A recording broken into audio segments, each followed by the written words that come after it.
Hello and welcome to Mr. Randy's Wine and Spirits. I am Mr. Randy, and today we're going to be doing a final pour episode. If you're new to the channel, hello, welcome, come on in. All my return viewers, you know how we do, so let's shake a leg, shall we? Today's final pour episode is going to be of the Green River Kentucky Straight Bourbon, non-chill filtered, 45% or 90 proof. This has been a really good bottle. Cork pop. So let's go ahead and get this pour on. This final pour. Oh, it's a little more, isn't it? It's more than a final pour. Oh, I don't want to overdo the pours. So yeah, there's a little bit left. I'm gonna work on this for the rest of the evening. How about that? This is the final pour. This is all going out tonight. This is going in the bin as soon as it's emptied. As soon as I finish this, this is going to be poured into that, and then we're gonna work on that for a while. So if you're new to the channel, Mr. Randy does a 3-part series. Part 1, off the rip, get it home, crack it open, have my first pour, share my first impressions with you, because that's what we do. Part 2, full review. We drink it down halfway, we put the cork on it, we put it back on the shelf, we let it sit for a week and a half, 2 weeks. We're on a schedule. While it's doing that, I'm going online, I'm finding whatever I can to talk about this. And I come back, we talk about it, I score it, continue to drink it, because part 3, final pour, where we are today, we're going to have the final pour. And we're going to compare it to the first pour off the rip and everything in between. Green River. I have been aware of Green River for over a year now. And I'll be honest, I only perceived Green River to be like a step above the, what's that, benchmark. Oh, I only liked one, maybe stretching it to 2 of those expressions from, yeah. Yeah. They're supposed to be, they're from Buffalo Trace, but we have ideas and theories about how that works, about how those bottles get made, and they're not, if they're coming from the same distillery and they're using the same mash bill, why are they different? Well, probably because the barrels didn't come out properly. They were probably placed in different placements in the rick house, the barrel house. Or it could have been possible that these barrels were damaged, or leftovers where they blend it or mix it with something else. I know it even has the expression of the single barrel, which kind of circumvents the whole purpose of the labeling of the single barrel. Maybe they were not single barrel. I don't know. The single barrel, I think, was probably the best one, if I recall correctly. It was either the single barrel or the small batch. I love me some small batch. I wish everything was small batch, but that single barrel is even smaller batch, correct? Yeah, so that's probably why I picked those 2 out of the whole entire benchmark line. Let's get it on the nose. Ooh, that's good bourbon. That's good bourbon.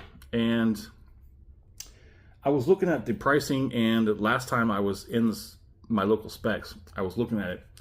Somebody had put the bottles on the wrong places. So the pricing, the price label on the shelf was wrong.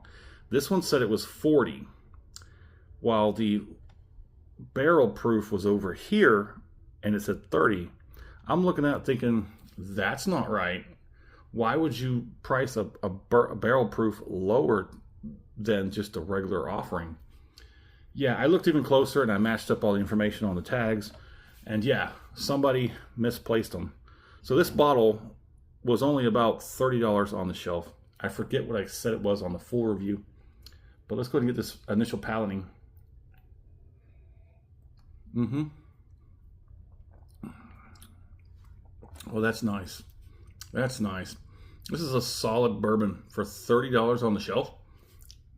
I think that might be roughly, what, 35, 36 out the door, depending on the state you're in.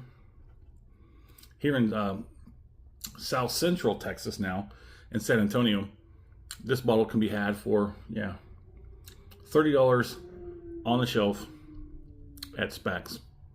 It can be had just about everywhere most bourbons are sold. Granted, I've never seen Green River in any indie stores. Any independently owned and operated shops do not have this. I wonder if they sell it in bulk so much so to the big box stores that there's nothing left for the little guys. Or maybe the little guys just haven't caught on yet. I don't know. That is a dang good bourbon for $30 on the shelf. 8.25% sales tax here, which applies to everything. But when it comes to consumables like bourbon, it still applies to bourbon. Alcoholic products still have it.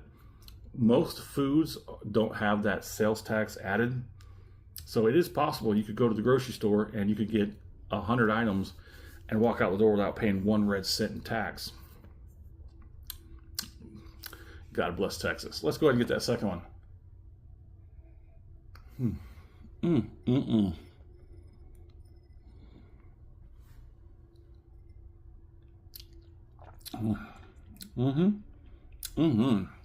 Dang.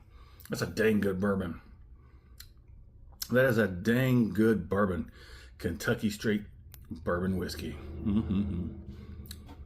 Oh man, this is pretty solid through and through from off the rip down to the final pour. That's a dang good bourbon for $30 on the shelf. I can't say it enough. I really can't say it enough.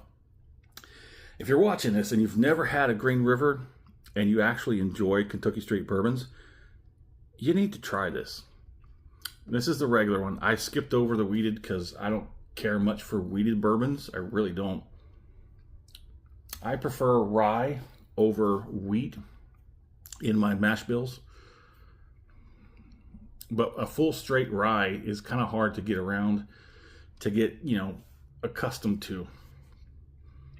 Some of them do it relatively well enough.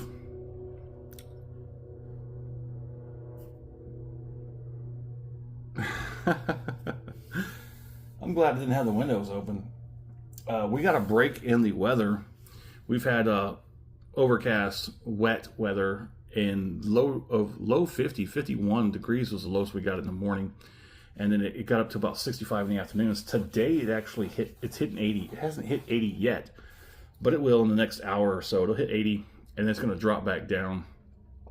We looking like we're going to have a few more days of rain, and then I guess we'll actually start getting into summer. Spring has just been rain here. It's a different kind of climate down here in San Antonio. Up in Killeen, Fort Hood, Texas, we were roughly about 200 or so feet higher in elevation, which gives us a whole different type of climate. It rarely rains up there. When it does, it's a wonderful thing, but it's horrible for the roads. The place floods. The land is too dried up and cracked to accept anything lower than that top layer of topsoil. And on the streets don't get, they're covered in oil and all kinds of stuff like that. And it gets slick. It's worse when it actually snows and then the rain freezes on the road. That's even worse up there. But down here, it seems like there's a lot more dust in the air because, yeah, that's crazy. But because it's been raining, it's been weighing all that dust and stuff down, and it's been nice. My sinuses have been so relieved. But we've had a few hours where the sun came out and my sinuses started wanting to clog back up. That's horrible. Anywho, let's go ahead and do this finish.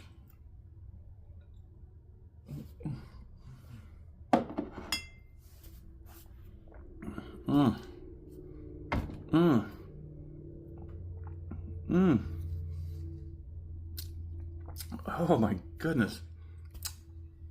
I am definitely gonna have to go up the Green River line. I might even try the wheated, but I'm probably gonna be honest with you and say that the wheated is probably gonna come much later because I'm gonna try the barrel proof. I don't recall all the expressions they have. If they have a small batch, I'm definitely hitting that small batch next. Single barrel, then maybe the barrel proof. The barrel proofs sort of get me.